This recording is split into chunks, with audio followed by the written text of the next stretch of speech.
Bon, merci à vous. On reçoit donc pour la dernière conférence de la journée Vincent Rampal et Anthony Michel qui vont nous parler du speedrun, la performance à l'état pur.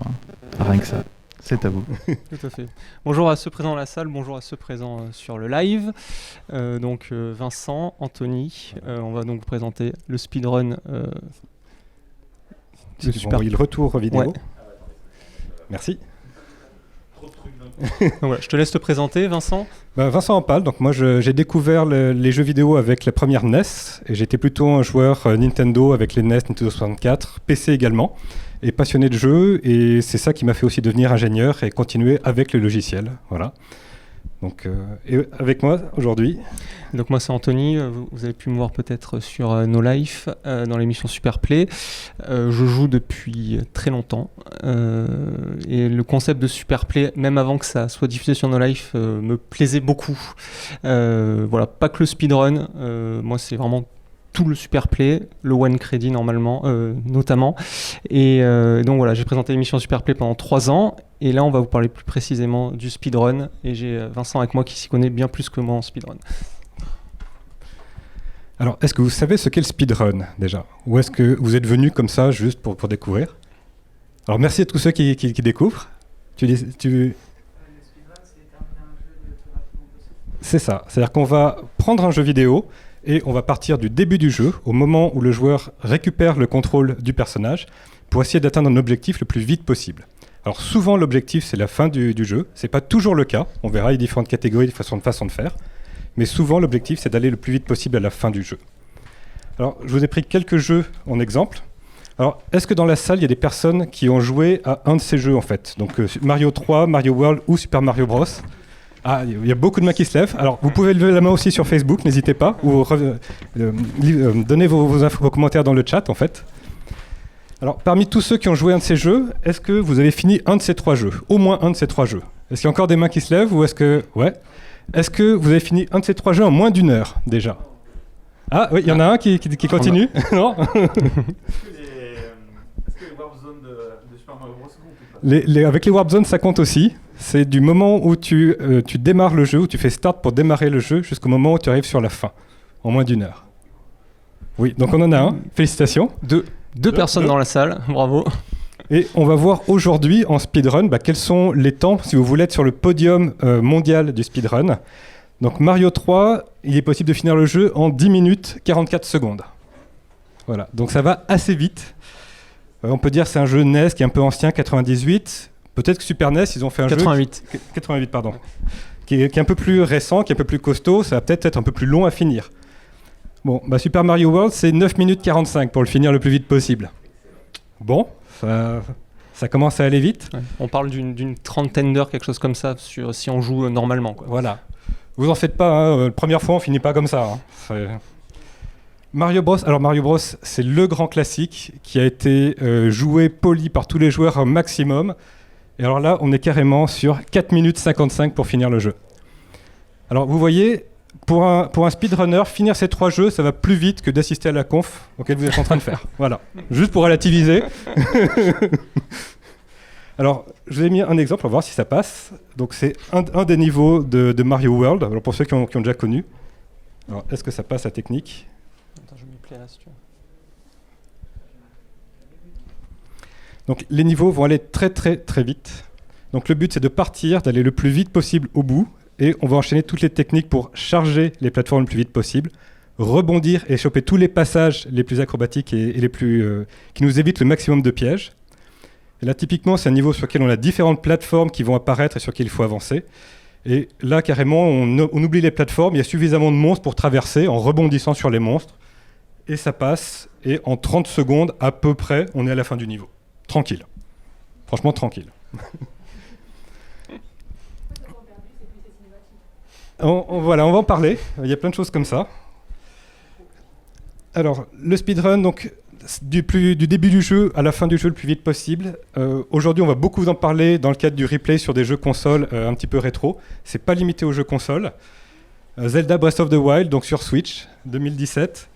Il y a des joueurs qui le finissent en 25 minutes. Donc pareil, moi j'y ai joué, je l'ai fini en 3 mois. Je vous le dis. Et après ça, j'ai découvert qu'il y a des joueurs qui le finissent en 25 minutes. Bon, respect. Céleste, un jeu PC, donc c'est pas limité en console également. Donc souvent les jeux indés ont tendance à penser un peu plus le speedrun dès la mise en place du jeu en fait.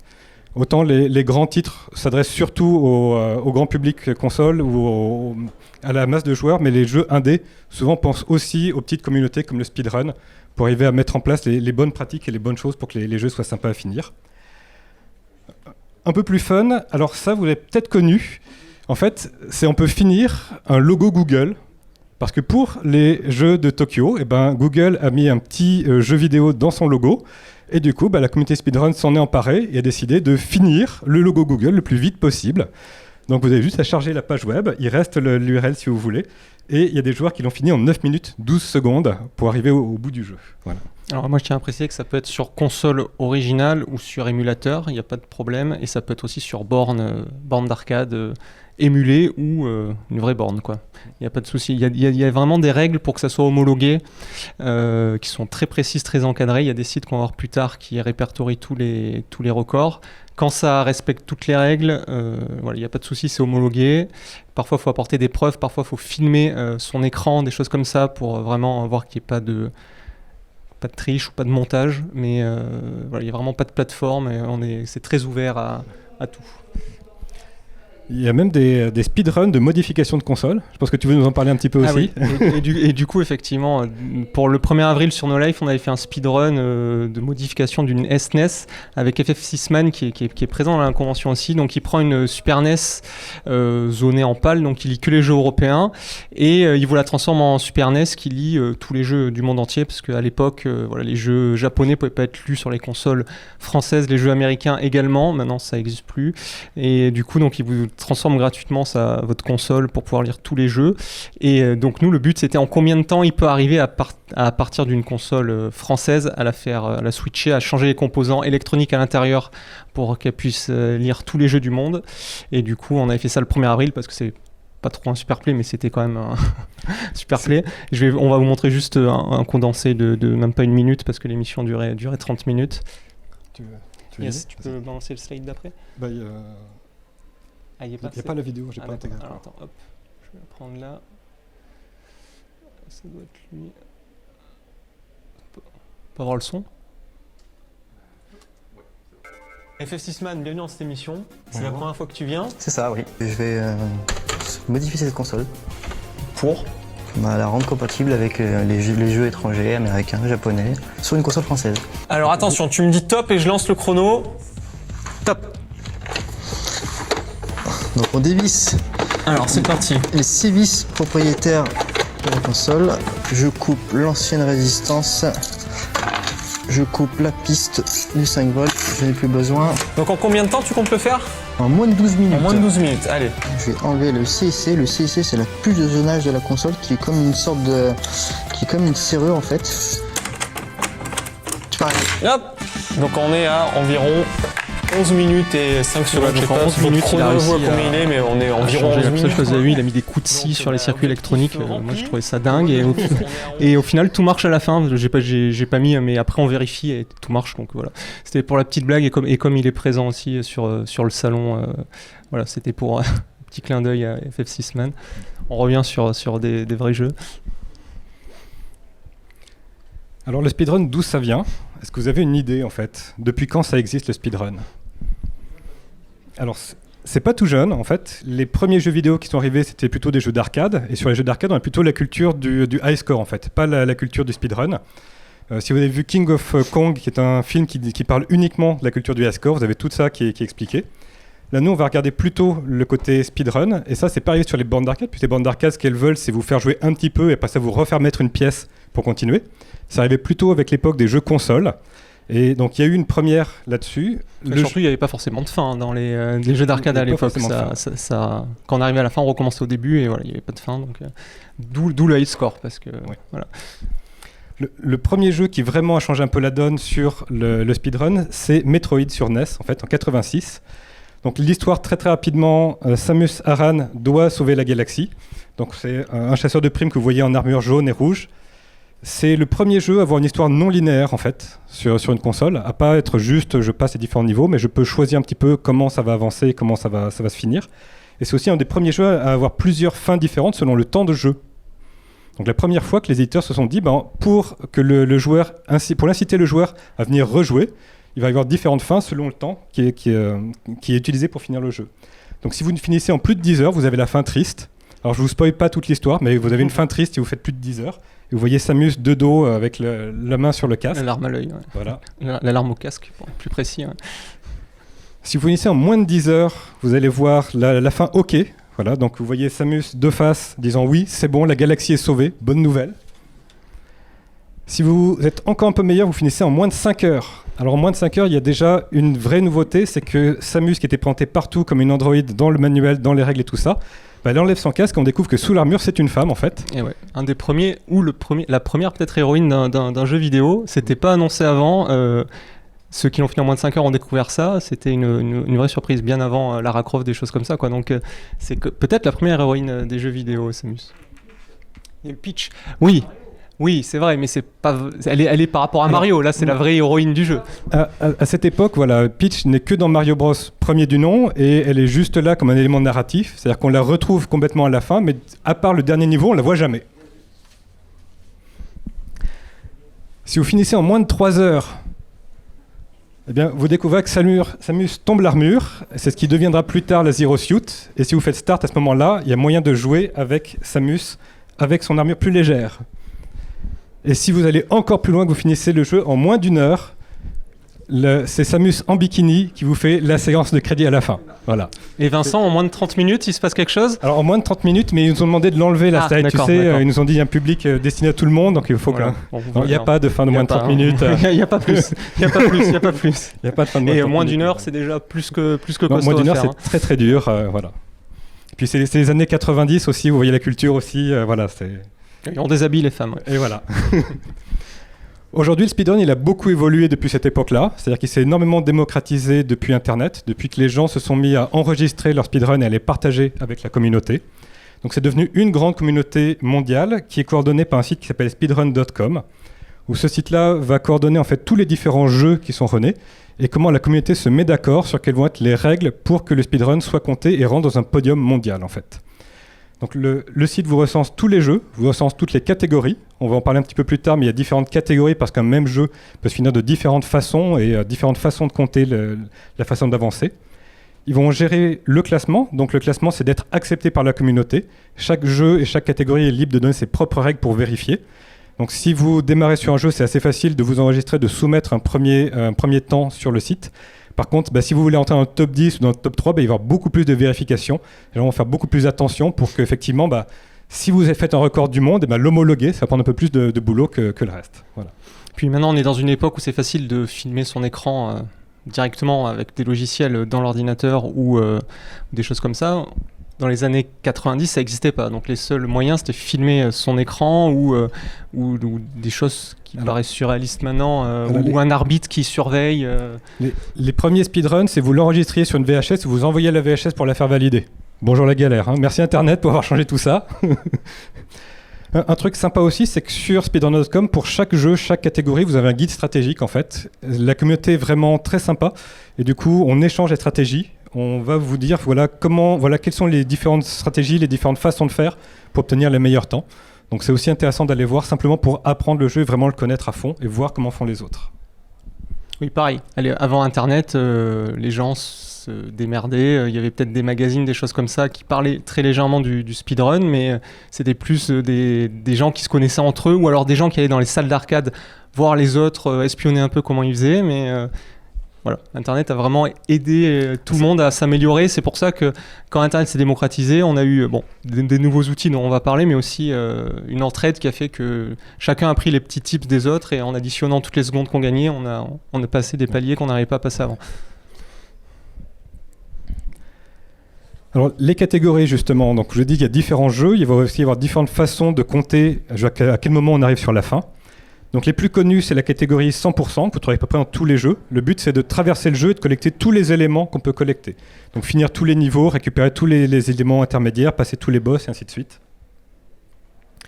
Une autre catégorie qui est à peu près commune à tous les jeux, c'est No Major Glitch. C'est une catégorie où on garde le gameplay tel qu'il a été voulu par les développeurs de jeux en fait. C'est-à-dire qu'on va voir qu'il y a une autre catégorie qui s'appelle Any%, où tout est permis. Any%, c'est la catégorie reine du speedrun. Vous démarrez le jeu, tout est permis pour arriver à la fin. La plus spectaculaire. C'est la plus spectaculaire, ça donne des choses vraiment, vraiment très impressionnantes. À titre d'exemple, Super Mario World, donc c'est celui pour lequel on a vu un niveau au tout début. En 100%, les gens le finissent en 1h21 minutes. C'est ce qui s'appelle 96 sorties. Vous devez démarrer tous les niveaux et trouver toutes les sorties possibles de tous les niveaux. Il y en a 96 en tout et votre sauvegarde indique 96 à la fin. No Major Glitch, c'est celui 11 sorties. Donc on démarre, on va prendre toutes les Warp Zones, mais on va arriver devant Bowser, on va tuer Bowser, délivrer Peach. Et ça, c'est fait en 9 minutes 43 secondes. Et aujourd'hui, la catégorie Any% sur Mario World est très très spéciale. C'est une catégorie qui s'appelle 0 sortie, parce qu'on démarre le premier niveau et on finit le jeu avant de finir le premier niveau. En fait, on va carrément faire planter le jeu pour que durant le premier niveau, le jeu plante sur la fin. Directement. Ouais, et il y a une autre catégorie aussi qui est l'inverse du 100%, qui est le low percent. Et là, le but, c'est de faire le moins possible. C'est-à-dire ramasser aucune vie, pour ce jeu, ramasser aucune pièce, etc. Et donc là, forcément, c'est plus long, mais c'est peut-être plus compliqué parce qu'on n'a pas les boosts de vie ou des choses comme ça. Par exemple, Mario ne doit pas ramasser de champignons, donc s'il se fait toucher, il meurt direct. Tandis que s'il prend un champignon, il peut se faire toucher une fois et ça n'impactera pas forcément le temps final. Alors, très très vite, pour le vocabulaire, un petit peu tout ce qu'on va aimer et ne pas aimer dans le speedrun. Donc les choses qu'on n'aime pas, pour commencer, c'est tout ce qui va nous faire perdre du temps sur arriver à la fin du jeu. En particulier, les cutscenes. Et qu'on ne peut pas passer. On ne peut pas passer, voilà. Alors les cutscenes, je ne sais plus, quelqu'un en parlait au début, c'est effectivement les moments où le jeu s'arrête, le joueur n'est plus en contrôle, mais le jeu raconte son histoire. C'est tous les éléments narratifs. Alors c'est très bien, c'est très intéressant, mais quand le jeu, on l'a déjà fini plusieurs fois, généralement on les connaît, et généralement c'est un peu pénible de devoir les avoir et les garder. Certains jeux permettent de les passer complètement, et pour d'autres jeux, on va essayer le jeu dans toutes les langues. On va prendre la langue pour laquelle les personnages vont dialoguer le moins possible pour aller le plus vite sur la fin. Alors vous allez voir beaucoup de jeux qui sont finis en japonais à cause de ça, parce que sur les écrans, les idéogrammes sont plus tassés, et les écrans de dialogue passent beaucoup plus vite. Voilà. Ouais, par exemple, pour ceux qui connaissent Metal Gear Solid, il y a des cutscenes qui durent des heures, et des cinématiques qui durent des heures qu'on ne peut pas passer. Et donc, en gros, le speedrun en lui-même, les parties jouables vont être très courtes, et on va avoir des longs moments, 10 minutes parfois, peut-être plus, de cinématiques qu'on ne peut pas passer. Donc ça fait partie des jeux où les cutscenes sont compliqués par rapport au speedrun. Pareil, si on peut faire bugger les cutscenes pour pas les avoir, on va essayer de tout faire pour y échapper. Voilà. Les autoscrollers, c'est tous les niveaux où en fait, c'est surtout pour les jeux de plateforme en fait. Dans la plupart des jeux de plateforme, c'est votre personnage qui définit à quelle vitesse le niveau va passer. Pas dans tous les niveaux, il y en a certains où la caméra est fixe et vous devez rester dans l'angle de caméra. Ça, c'est les autoscrollers.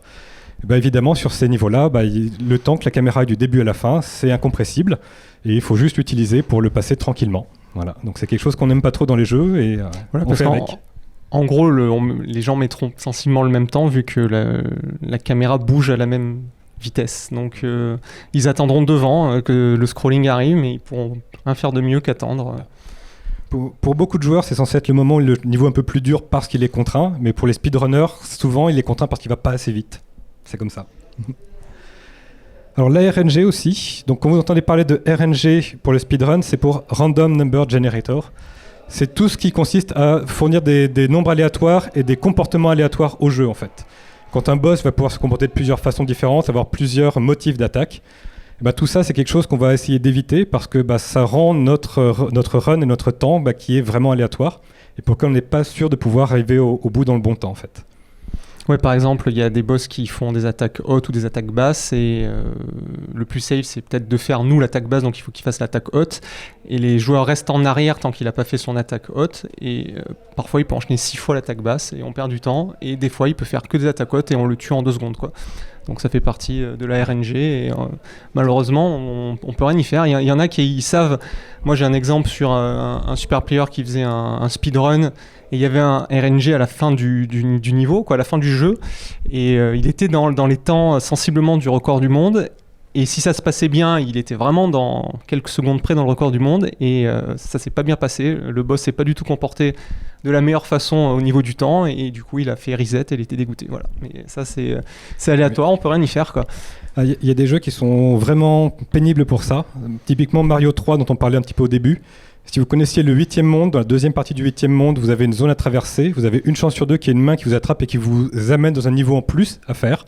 Vous devez le faire 3 fois. Donc 7 fois sur 8, vous ne pouvez pas faire une bonne run et vous devez reset la console et recommencer. Donc vous arrivez au dernier monde, à la dernière moitié du dernier monde, et 7 fois sur 8, on arrête et on recommence. Voilà. Il y a des jeux qui sont assez raides là-dessus. C'est comme ça qu'on casse des manettes. Heureusement, on a un dieu pour ça. On a RN Jesus qui vous permet de prier RN Jesus pour avoir une bonne RNG et pour arriver à passer tout ça. Voilà. Mais donc, c'est un des 20, donc pas trop de chance, quoi. Donc vous le reconnaissez que c'est deux mains, voilà. Faut espérer avoir la bonne. Ce qu'on va bien aimer dans tous les jeux pour le speedrun, c'est les glitches en fait. Alors est-ce que ça vous parle les glitches un petit peu sur ce que c'est? Donc c'est tous ceux pour lesquels le jeu n'a pas vraiment été prévu pour, mais on peut quand même s'en servir pour faire quelque chose d'assez intéressant. Voilà. Donc j'ai une petite vidéo exemple de Zelda Breath of the Wild avec 2 glitches. Alors ça va démarrer très très vite, je vous briefe un tout petit peu avant.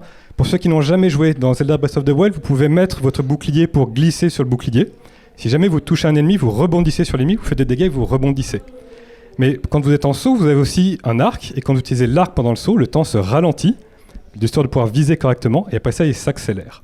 Les joueurs ont découvert qu'on peut combiner les deux. On va commencer à mettre le bouclier pour surfer, ralentir le temps, faire taper sur l'ennemi pour qu'il calcule le rebond, et après ça, le jeu va se réaccélérer, et il va partir 20 fois plus vite que ce qu'il devrait. Voilà. Ouais, en gros, c'est pas vraiment un bug, mais c'est la même idée, et quelque chose que les développeurs n'ont pas prévu, que les joueurs ont trouvé. Par exemple, ce glitch-là a été trouvé 2 ans, voire 3 ans après la sortie du jeu. Et ça a totalement changé la façon de penser le speedrun dans Zelda Breath of the Wild. Voilà. Juste, il met le bouclier, il met l'arc, on va taper le monstre, et hop là, c'est parti, on accélère 20 fois. Ça va beaucoup plus vite de finir le jeu comme ça en fait. Hein. Alors le jeu va avoir un peu de mal à charger par contre. Et vu la hauteur, vous dites le saut va être mortel. Ben non, parce qu'il attaque et juste avant de toucher le sol, il enlève son arme. Le jeu ne sait plus quoi faire, donc il dit c'est un saut normal finalement. Et du coup, il finit sans aucun dégât et ça se passe très bien. Voilà. Ouais, pour vous donner une idée, avant de connaître ce bug, on était sur 32 minutes, quelque chose comme ça, quoi, pour finir le jeu. Une fois qu'on l'a connu et que tout le monde l'a utilisé, parce qu'il est assez facile à utiliser, il y a d'autres glitches qui sont vraiment très très compliqué à utiliser. Lui, il est très simple. On est passé à moins de 23 minutes. Donc on a gagné 9 minutes, ce qui est monstrueux. D'habitude, ça se joue à quelques secondes, quoi. Quand les super players arrivent à gagner 2 secondes, ils sont en folie, quoi.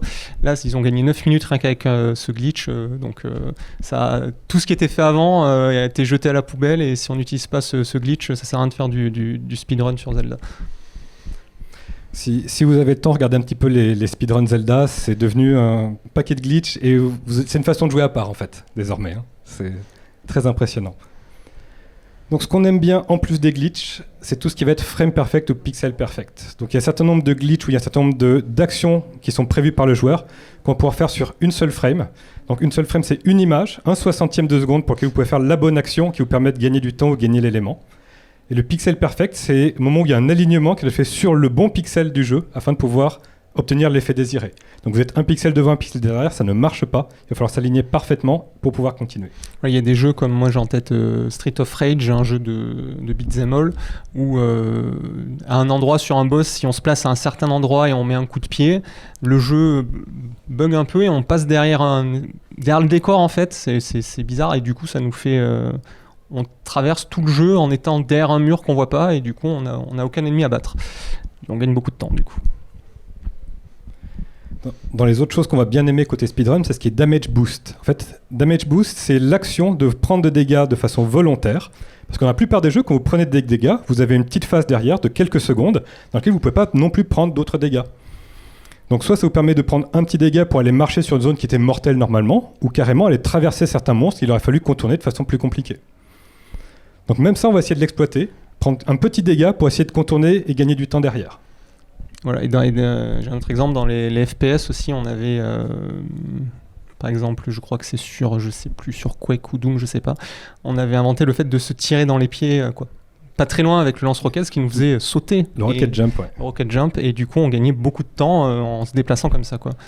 Et il a fallu, je sais pas comment a fait la première personne pour faire ça, parce que si on se loupe, on meurt, donc voilà. Ah oui, il faut faire attention avec le rocket jump, ouais. Alors parmi les autres vocabulaires un peu spécifiques au speedrun, il y a les splits. Donc les splits, c'est vraiment les temps intermédiaires.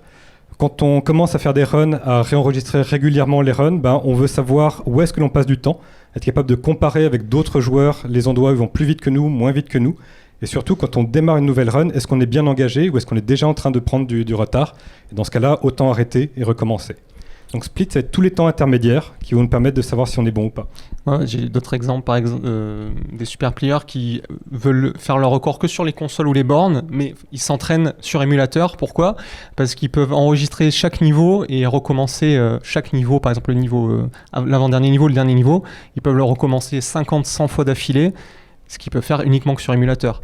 Et voilà, c'est un peu ça le concept du split. Ils savent que le premier niveau, ils doivent le faire en tant de secondes, le deuxième en tant de secondes, le troisième en tant de secondes, et puis ils peuvent s'entraîner niveau par niveau. Et après, boum, ils vont sur la console d'origine, ou pas forcément, c'est pas obligatoire, mais s'ils veulent aller sur la console d'origine, du coup, ils auront peut-être toute cette expérience additionnée qu'ils n'auraient pas pu avoir, ou alors ça aurait pris 100 fois plus de temps de s'entraîner. Sur chaque fois, il aurait fallu aller au niveau 7 si on s'entraîne au niveau 7, alors, tandis qu'avec l'émulation, on peut s'entraîner que sur le niveau qu'on veut. Et voilà, et du coup, ils ont les meilleurs temps de chaque niveau, et quand ils le font d'une traite, croise les doigts, ça marche. Si ça marche, tout va bien. Voilà. Donc, également, vous allez voir deux acronymes, à savoir quand vous regardez des runs ou des vidéos. Donc, PB, c'est Personal Best, c'est-à-dire que les runners s'entraînent à battre leur meilleur temps personnel pour avancer et être de meilleur en meilleur. Donc, quand vous entendez parler de PB ou de 3 secondes de plus que PB ou quelque chose comme ça, c'est ça, c'est où est-ce qu'il en est par rapport à son meilleur temps. Et vous voyez aussi souvent marqué WR sur certains records, c'est comme au JO, c'est le record du monde. Il y en a forcément, sur tous les jeux et toutes les catégories, il y a quelqu'un qui retient le record du monde. Voilà. Comment s'y mettre? Ça peut-être générer des vocations, soit dans la salle, soit sur Facebook. Donc si ça vous tente, vous voulez vous y mettre, il y a plusieurs choses à savoir. Le premier, c'est d'abord de choisir un jeu que vous aimez bien jouer, un jeu auquel vous avez... Déjà, prenez un jeu que vous avez déjà fini, c'est un bon début. Prenez un jeu auquel, malgré le fait d'avoir fini, vous aimez toujours y rejouer. Et puis commencez à vous entraîner dessus, à regarder les stratégies pour être de meilleur en meilleur. Parce qu'il va falloir le finir de nombreuses fois, votre jeu. De très, très, très nombreuses fois pour battre votre meilleur temps petit à petit et vous améliorer là-dessus. Donc souvent, c'est des milliers d'essais qui aboutissent à avoir un super temps qui est derrière et reconnu par la communauté. Faut pas oublier d'enregistrer cette fois-là, quoi. Et oui, il faut penser à enregistrer. Attention, un petit détail, si vous jouez sur émulateur, tous les émulateurs ne sont pas acceptés par la communauté. Principalement parce qu'il y a plein d'émulateurs qui sont très faciles à mettre en place, qui vous garantissent à peu près la même expérience de jeu, mais qui ne tournent pas forcément aussi vite ou aussi lentement que les consoles. Et du coup, il y a certains records qui ne sont pas homologués à cause de ça. Donc si vous mettez sérieusement au speedrun, donc commencez tranquillement, mais si vous voulez vraiment faire homologuer vos records là-dessus, Recalbox, attention, il marche très bien Recalbox, mais par contre il n'est pas toujours déterministe au niveau du temps. Regardez plutôt du côté de BizHawk, qui est un émulateur qui est particulièrement précis au niveau du temps et qui vous garantit que derrière vous serez homologué. Voilà. Un petit dernier truc en plus, les splits, donc ça se fait avec un petit outil qui s'appelle LiveSplit, donc livesplit.org, vous avez l'outil qui vous permet sur des images ou sur des entrées utilisateurs de mesurer les différents temps et de regarder pareil où vous en êtes par rapport aux autres joueurs. Et voir justement où il faut s'améliorer, quoi. Exactement. Où on pêche et pourquoi on est aussi loin du... Quel niveau je dois retravailler pour arriver au niveau des champions, en fait. Alors là, je vais vous parler un petit peu de la communauté de ce qui est autour, donc les marathons de speedrun. Donc la communauté s'est organisée partout sur Internet, mais 2 fois par an, il y a une grande manifestation qui se fait aux États-Unis où tous les speedrunners se réunissent pour faire une activité caritative, en fait. On va finir des jeux au profit d'une association caritative et on va finir un maximum de jeux pendant 7 jours, 24 heures sur 24. Alors quand on voit que certains jeux ils passent en 10 minutes, il va falloir jouer à beaucoup de jeux aussi.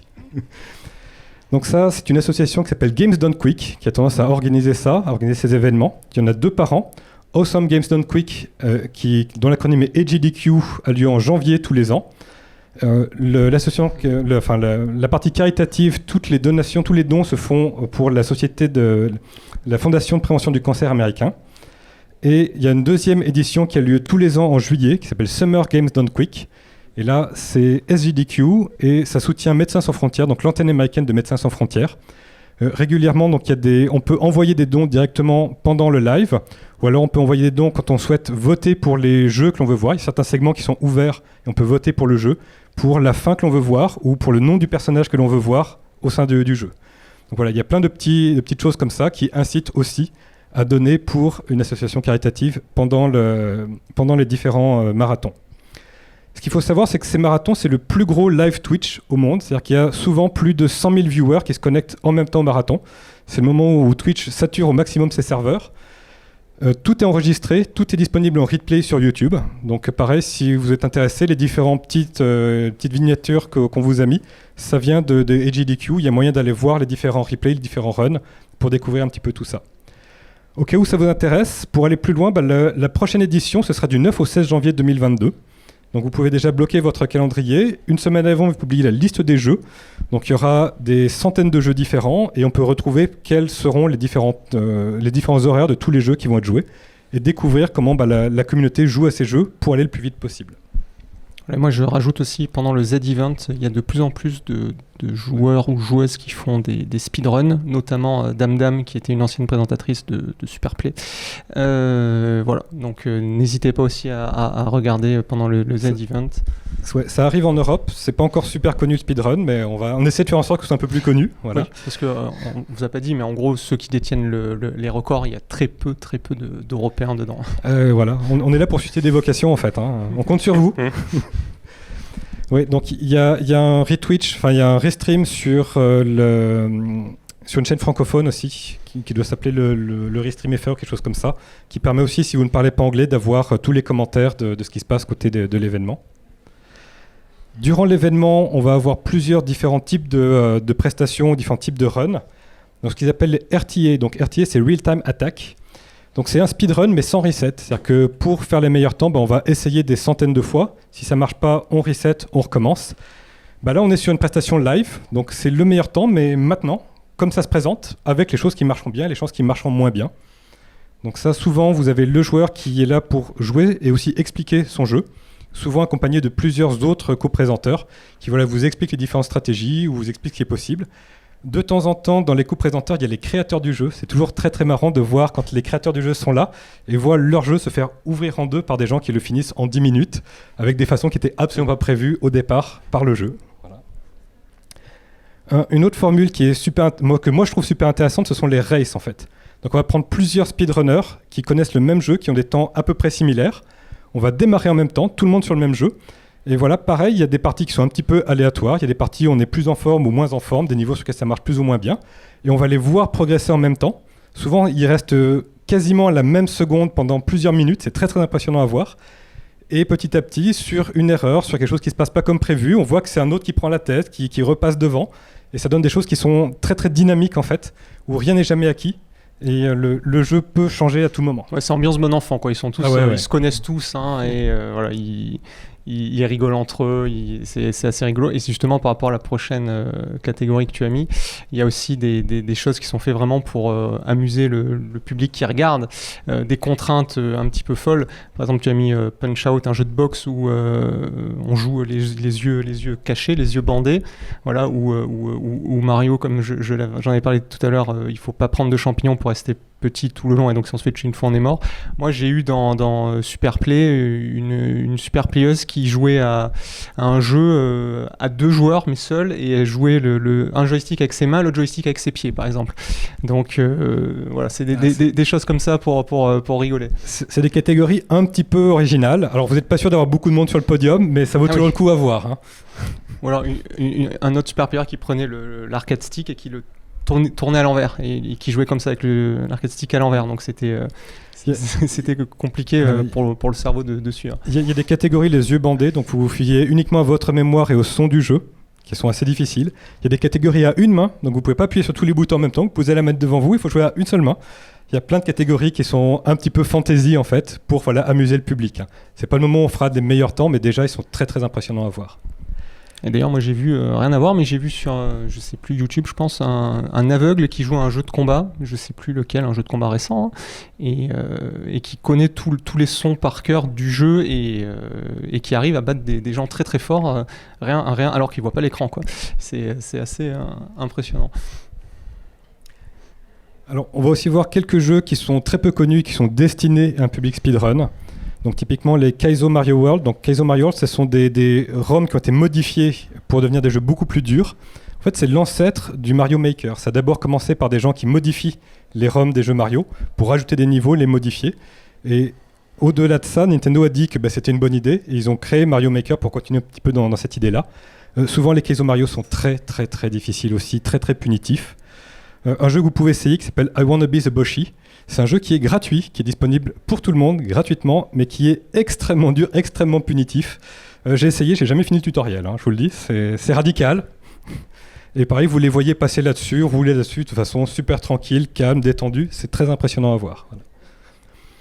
On va voir aussi des glitch exhibitions, donc un petit peu comme je vous ai montré au début, les gens vont montrer tous les différents glitches possibles sur un jeu, qu'est-ce qui a été trouvé cette année, et pour essayer de faire avancer la connaissance du jeu et de la façon de le speedrun.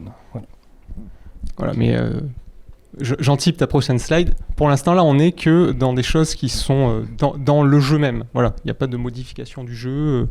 Il n'y a rien d'illégal, on va dire. Jusqu'à présent, c'est l'humain contre la machine. Voilà.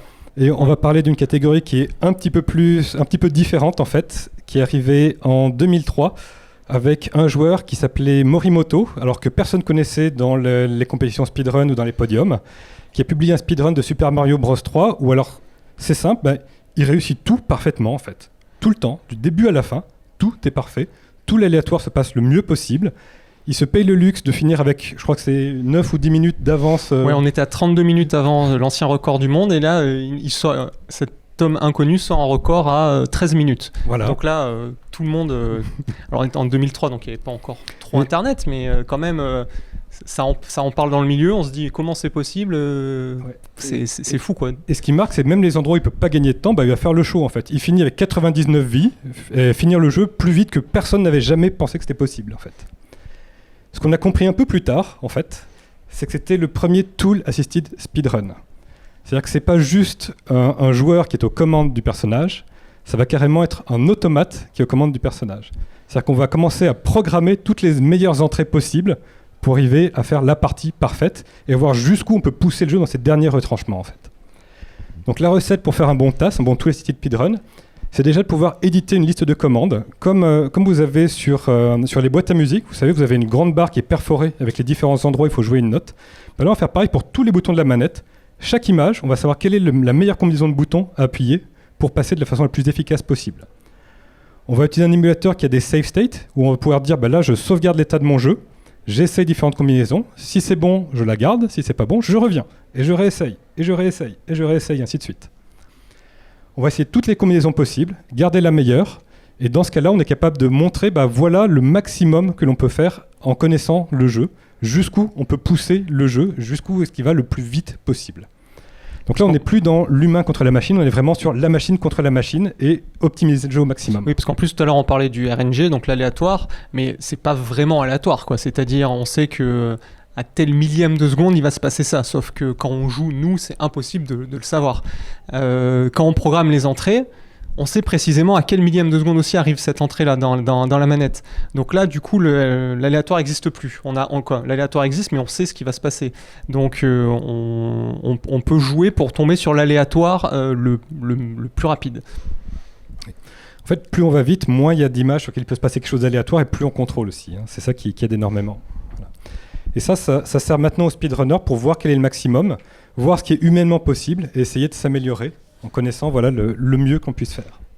Il y a vraiment deux mondes. Hein. Il y a des gens qui détestent des super players, des speedrunners qui détestent le TAS, qui se disent c'est limite de la triche, et d'autres qui font que ça parce que c'est le plus impressionnant à voir, quoi. Voilà. On les met pas sur les podiums. Hein. C'est pas un humain qui joue, c'est pas sur les podiums. C'est vraiment un monde à part en fait, le TAS. Parce qu'en gros, l'humain, il rentre toute sa programmation et après, il met juste go et il touche plus à rien jusqu'à la fin du jeu, quoi. Donc ça se fait beaucoup sur émulateur. On a essayé de vérifier quand même si ce que l'on a fait sur émulateur, ça marche réellement sur une console. Ça a créé la mascotte que vous voyez là, qui s'appelle TASBot, que vous verrez pareil dans plusieurs compétitions de speedrun. Ça a été créé par Dwang OAC. Donc c'est issu d'une petite mascotte qui s'appelle Rob, en fait, qui était sortie en 85 avec la NES, avec un jeu qui s'appelait Gyromite. Et ce que vous voyez, ce qui tient sur ses mains au-dessus, c'est ce qu'on appelle un replay device, c'est-à-dire que c'est une petite carte programmable. Tout le truc en Lego là. Voilà. Donc toute cette partie-là, ça va récupérer les entrées qui ont été programmées image par image pour les renvoyer sur une véritable console et vérifier que ce que l'on a fait, c'est réellement possible sur une vraie console, en fait. Voilà. Et c'est désormais aussi la mascotte de tout ce qui est TAS. En fait, vous verrez très souvent le petit TASBot qui est là pour, comme mascotte du robot qui joue aux jeux vidéo, en fait. Est-ce qu'on a d'autres choses là-dessus ? Alors le speedrun, en conclusion un petit peu. Aujourd'hui, on a voulu vous faire découvrir un petit peu ce qu'était le speedrun, vous donner toutes les clés pour bien comprendre, voir ce qui était possible, où chercher les infos et comment un petit peu rejoindre la communauté. C'est une communauté qui est très chaleureuse, qui généralement aime énormément les jeux auxquels ils jouent et qui sont dans un vrai esprit de partage en fait, de stratégie, d'idées pour essayer de s'améliorer chacun et après ça d'avoir le podium de chacun sa meilleure performance face aux autres en fait. Tout le monde peut découvrir le speedrun, en fait. C'est pas élitiste, c'est quelque chose qu'on peut découvrir. On n'est pas obligé d'être un super player pour y arriver. Ça aide, mais on peut aussi simplement regarder, voir ce qui se passe, prendre certains glitches qu'on est capable de faire et d'autres pour lesquels on sait que voilà, c'est pas la peine. Et après ça, si vous pensez aussi tout savoir de votre jeu, commencez à regarder côté speedrun.com, en fait, ce qu'ils ont fait côté stratégie, côté mise en place, pour voir si vous pouvez pas aussi aller plus loin dans votre jeu, découvrir des astuces, des systèmes que vous auriez jamais vus jusqu'à présent et qui vont permettre, vous, d'être encore meilleur à ce jeu-là. Ouais, par exemple, le glitch de Zelda, il est très facile à faire et il change entièrement le jeu. Et une fois qu'on a compris, tout le monde peut le faire dans cette salle sans souci et vous redécouvrez entièrement le jeu, quoi. C'est quand même, ça change tout le gameplay du jeu. Voilà, quelques remerciements. Donc un grand remerciement à l'association Replay qui nous a permis d'être là aujourd'hui pour vous faire la présentation, qui ont accepté le talk sans trop en savoir avant. Un grand merci aussi à speedrun.com, Games Done Quick, qui nous a fourni beaucoup de matériel que vous avez vu ici et tout ce qu'ils font pour organiser la communauté. Petit remerciement personnel à Nico, Julien et Stéphanie, qui regardent derrière, qui m'ont aidé aussi pour préparer la présentation.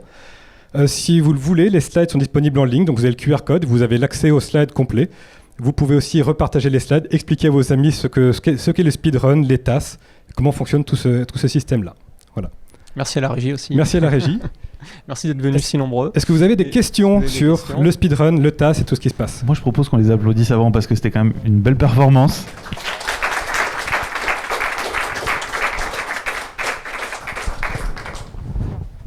Si vous voulez, on la refait en 6 secondes. Ouais, c'était ma question, c'est quel est le temps minimum pour faire la présentation ? Là, on a fait le chronomètre et maintenant, on va la refaire une bonne centaine de fois. J'espère que vous n'êtes pas pressés parce qu'on va essayer de s'améliorer. On va vous demander de chronométrer différents slides chacun, comme ça on saura où on perd du temps pour pouvoir s'améliorer et la faire encore plus vite.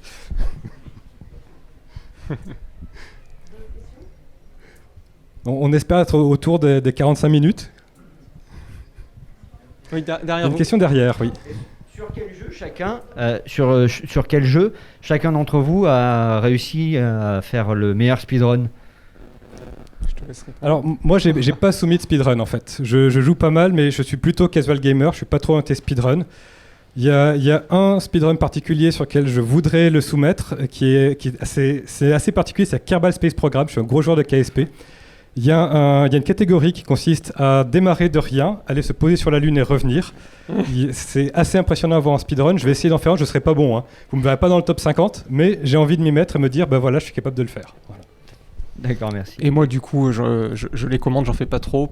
Pour la blague, je dirais peut-être monter les niveaux dans World of Warcraft. Voilà, quand on passe de chaque nouvelle extension, je dormais pas, j'essayais dans les premiers... J'étais pas loin, mais voilà, c'était pour la blague. D'accord, merci bien. Est-ce qu'on a d'autres Merci. Vous avez parlé de Zelda Breath of the Wild. Oui. Quand il y a un glitch, est-ce que parfois les mises à jour ne corrigent pas ça ? Bonne question. Alors oui, ça arrive, mais un glitch comme celui-là, il a tellement été utilisé, mis en avant, etc., que je veux dire, il tue pas le boss directement, quoi. Il rend pas le jeu totalement différent ou quelque chose qui dirait au développeur non, il faut l'enlever. Par exemple, si je sais pas si un glitch il faisait passer sous le sol et qu'après on n'arrivait plus à en ressortir, là ils auraient fait un patch. Là non, là c'est juste c'est du fun en plus, ça impacte pas vraiment le jeu, donc voilà. Mais pour répondre, c'est vraiment les développeurs, c'est eux qui ont le dernier mot. Oui. Là concrètement non, mais certains glitches oui. Globalement, les éditeurs ont deux politiques assez différentes. C'est souvent les titres AAA, ils essaient de patcher systématiquement, et dans ce cas-là, on se retrouve à devoir reset le classement. Typiquement, Breath of the Wild, il y a eu un classement 1.0 qui était wipe quand ils sont passés en 1.1, qui a été wipe quand ils sont passés en 1.2. Voilà. Et les jeux indés, généralement, ont plutôt tendance à dire oui, ce glitch, s'il est trouvé par 1% des joueurs, on l'accepte comme ça. Et on sait que maintenant, il fait partie du speedrun. Voilà. Donc ça dépend de la politique de l'éditeur. Il y en a pour lesquels c'est pris en compte, c'est corrigé, d'autres pour lesquels c'est gardé tel quel. Breath of the Wild, il n'y a plus de patch. Donc maintenant, on peut trouver les glitches tranquillement et les garder, parce qu'ils sont en train de travailler sur la suite désormais. Voilà. Le glitch de l'arc de lumière de Breath of the Wild, est-ce qu'il a été mis à jour ou vous l'avez réussi vous-même? Parce que moi, j'ai jamais réussi à l'avoir, l'arc de lumière. Alors, moi, pour jouer dans le monde. Ouais. Moi non plus, mais... Non, moi non plus. C'est pas évident. À ma connaissance, il n'est pas patché, il est toujours disponible pour les runners, mais je te confirme que je n'ai pas non plus réussi à l'obtenir. Donc, certains glitches sont plus faciles à réaliser que d'autres, et il y en a qui sont effectivement particulièrement retors. Ouais. Moi, du coup, ça me rappelle une anecdote où sur, je crois, Sonic 2 sur Mega Drive, il y avait un espèce de code à rentrer pour pouvoir transmettre Sonic en item.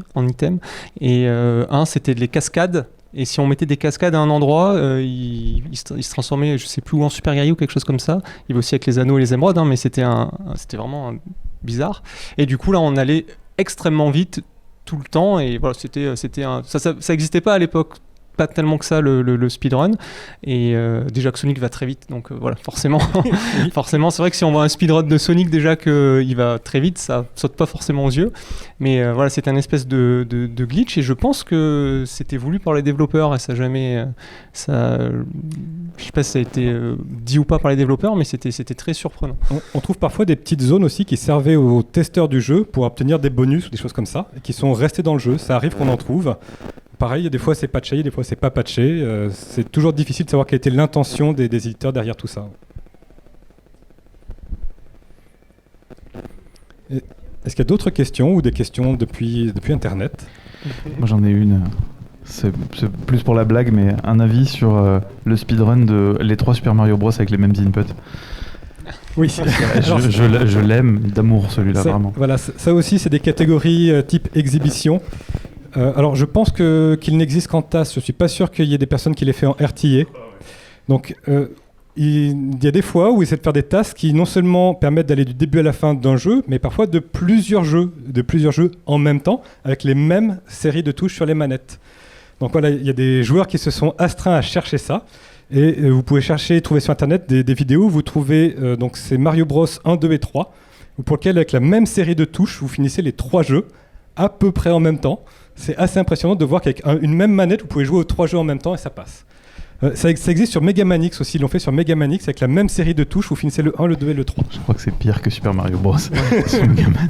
Oui, parce qu'à l'époque, quand ils codaient les jeux, ils reprenaient des lignes de code des jeux d'avant pour gagner du temps. Un peu comme dans l'animation des Disney, vous avez peut-être vu des scènes certains films Disney qui sont exactement les mêmes, la même danse, etc. Ils ont repris leur animation des films précédents. Pour les jeux, c'est un peu pareil. Du coup, c'est pour ça que ça marche.